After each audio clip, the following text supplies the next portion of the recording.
Sumainyo ang Panginoon. At sumaiyo rin. Ang mabuting balita ng Panginoon ayon kay San Juan. Papuri sa iyo, Panginoon. Noong panahong iyon, sinabi ni Jesus sa kanyang mga alagad, "Kung napupuot sa inyo ang sanlibutan, dapat ninyong malamang na puot na ito sa akin bago sa inyo. Kung kayo nga'y sa sanlibutan, iibigin kayo nito bilang Kanya.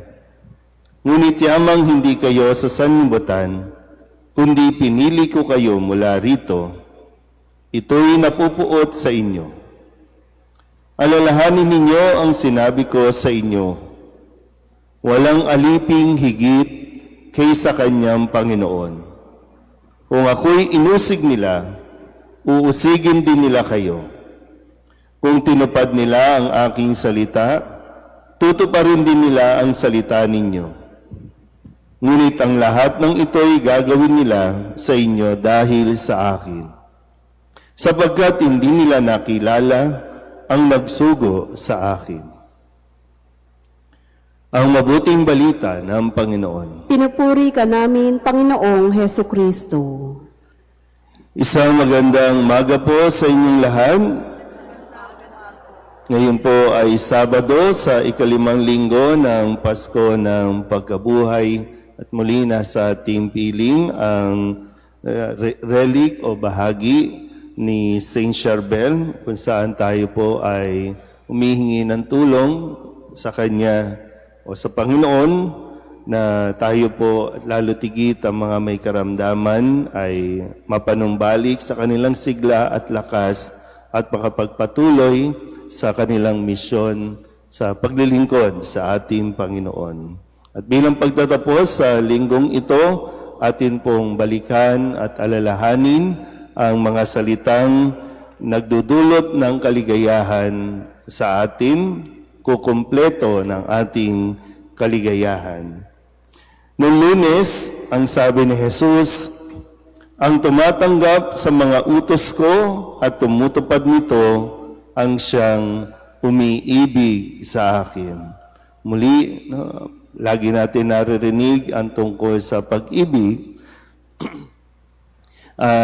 Ang pag-ibig ay hindi lang sinasabi, kundi ipinapakita sa gawa. Minsan, kailangan, para bang magandang naririnig natin yung mga salitang mahal kita, I love you, pero masigit na ikasisiya natin kung ito ay may papakita natin sa pagkilos o sa gawa. Noong Martes, ang sabi naman ni Kristo, "Kapayapaan ang iniiwan ko sa inyo, ang aking kapayapaan ang binibigay ko sa inyo. Hindi ito katulad ng ibinibigay ng sanlibutan." So, kaya nga sa tuwing nagdiriwang tayo ng misa, bago tayo tumanggap ng kanyang katawan, sinasabi niyang kapayapaan ang iniiwan, binibigay ko sa inyo.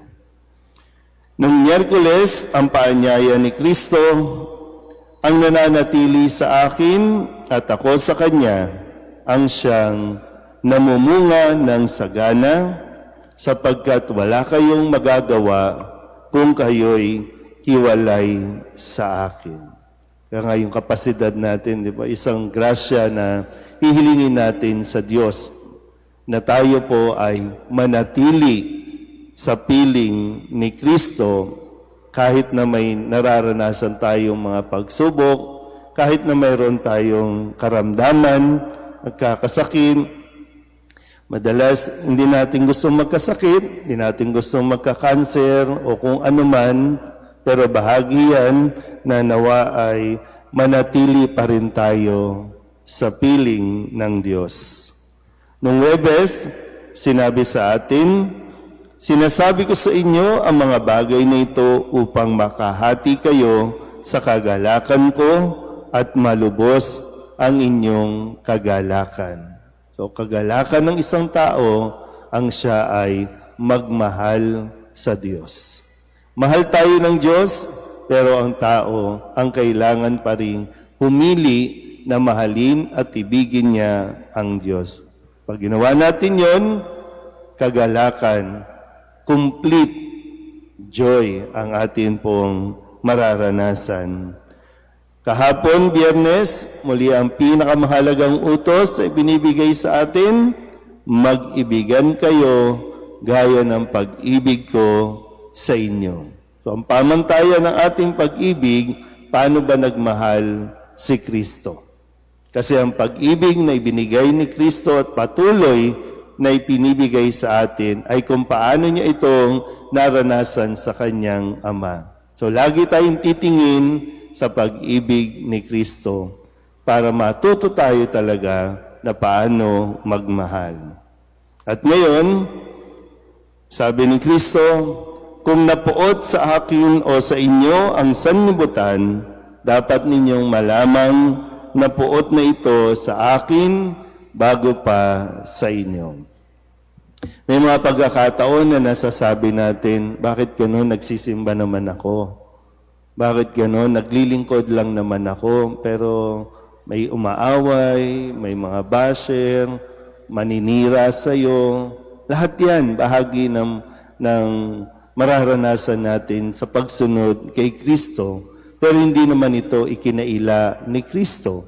Pinaalalahanan niya na ang kanyang mga alagad na baka kasi yung mentality natin na kapag nagsisimba ka na, kapag naglilingkod ka na, hindi ka magkakasakit, hindi ka mawawalan ng pera, hindi ka mawawalan ng trabaho, hindi ka iiwan ng asawa mo.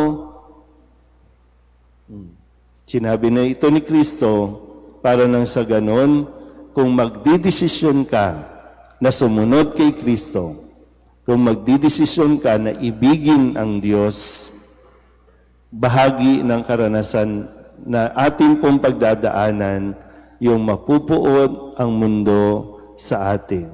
Kung paanong napuot na ang mundo kay Kristo. So hindi ito sinasabi nga na smooth o laging sagana o kaya naman yung tiwasay, mapayapa. Bagamat binigay ni Kristo ang kanyang kapayapaan, pero yung makakaranas pa rin tayo ng kaguluhan, pero sa kalooban natin, mapayapa pa rin tayo. Yung bang kahit na kapos, pero may kapayapaan sa ating kalooban. Kahit na may kaguluhan, pero nararanasan mo pa rin yung maging mapayapa dahil kay Kristo. Kaya sana po, sa hirap at ginhawa, patuloy tayong magmahal. Sa hirap at ginhawa, patuloy tayong manatili sa pag-ibig ni Kristo. Amen.